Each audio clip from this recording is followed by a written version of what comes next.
जय माता दी। आप सभी का आपके अपने चैनल ज्योतिष भाई कमला पांडे में हार्दिक स्वागत है। इस वीडियो में हम वीडियो के अंत में आपको बताएंगे कि कई बार उपाय, पूजा पाठ, नियम आपको बहुत कष्ट देते हैं। उसका कारण क्या, उससे पहले देखिए मैं यहाँ पे क्या कर रही हूँ, आपको दिख रहा होगा।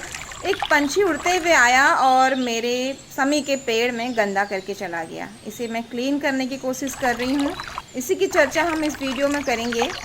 जब भी हमारे घर में रखे हुए गमले, पौधे, प्लांट यानी कि जिन्हें हम कई बार शौक से लगाते हैं, तो कई बार ग्रहों को मजबूत करने के लिए, तो कई बार बुध ग्रह को अच्छे करने के लिए, तो कई बार कुछ औषधियों के लिए, रीज़न चाहे कोई भी हो, लेकिन जब हम इन्हें सही तरीके से नहीं रखते हैं तो हमें लाभ के बजाय हानि होता है। फिर आप सब कहते हैं पंडित जी और एस्ट्रोलॉजर जो है वो गलत बताते हैं, कुछ करने से कुछ नहीं होता है। जी नहीं, ऐसा नहीं होता है। कई बार हम दवाइयों को सही तरीके से नहीं लेते हैं, उनके नियमों का पालन नहीं करते। जैसे कि थायराइड की दवाई अगर आपको खानी होती है ना, तो आपको खाली पेट खानी होती है। इसी तरह जब आप गलत तरीके से नियमों को फॉलो करते हैं तो आपको निश्चित रूप से लाभ के बजाय हानि होने लगती है।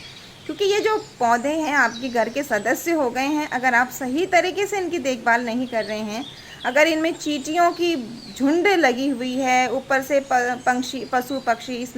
पक्षी जो उड़ते हुए हैं वो गंदा कर रहे हैं, तो निश्चित रूप से घर में रोग बढ़ने का संकेत है। जब भी हमेशा यहाँ से चींटियों की लाइन आपके घर के अंदर को चलेगी, इनके पत्ते सूखे हुए ऐसे पड़े हुए होंगे, आप कटिंग नहीं करेंगे, इनको बराबर पानी नहीं देंगे, सफाई का ध्यान नहीं रखेंगे, तो निश्चित रूप से आपको समस्याओं का सामना करना पड़ सकता है। और वैसे भी आप जब इनके नीचे जब पानी इकट्ठा हो जाता है, गंदगी हो जाती है, तो वो बीमारियों को निमंत्रण देता है। वहाँ से आपके मच्छर पनपने लगते हैं। जो भी चीज़ें हमारे धर्मशास्त्र में बताई गई हैं उसके पीछे ठोस वैज्ञानिक आधार है, बस उसे ढूंढने की ज़रूरत होती है। जब हम अंधविश्वास को छोड़ करके विज्ञान की तरफ आगे बढ़ेंगे ना, तो हमारे जो धर्मशास्त्र हैं अपने आप में बहुत बड़े वैज्ञानिक रहस्यों को और लाभों को लेकर के हमारे सामने उपस्थित होते हैं। तो आप हर महीने नहीं तो कम से कम 2-4 महीने में एक बार अपनी परिस्थितियां देख लें, जैसा माहौल आपके आसपास है, वातावरण जैसा है।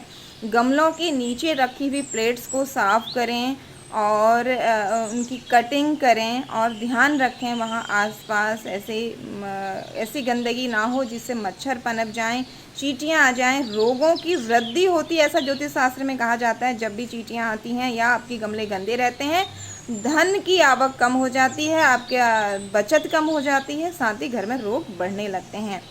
इसीलिए कहती हूँ ना आप सभी से कि हमारे ऋषि मुनि जो थे वो बहुत बड़े वैज्ञानिक थे। आप अगर डीपली अपने धर्मशास्त्रों को पढ़ना शुरू करेंगे तो आपको बाहर कहीं जाने की, किसी एस्ट्रोलॉजर या किसी पंडित जी के पास भागने की ज़रूरत ही नहीं पड़ेगी।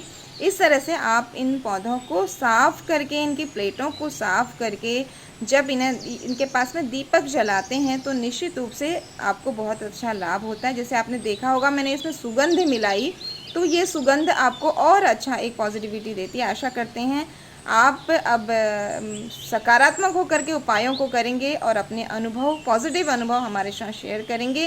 प्लीज़ वीडियो को मैक्सिमम शेयर करें। हो सकता है बहुत सारे लोग ये गलती करते हों और फिर पंडितों और एस्ट्रोलॉजरों को या अपनी भाग्य को कोसते होंगे। निश्चित रूप से आप पुण्य के भागी बनेंगे। जय माता।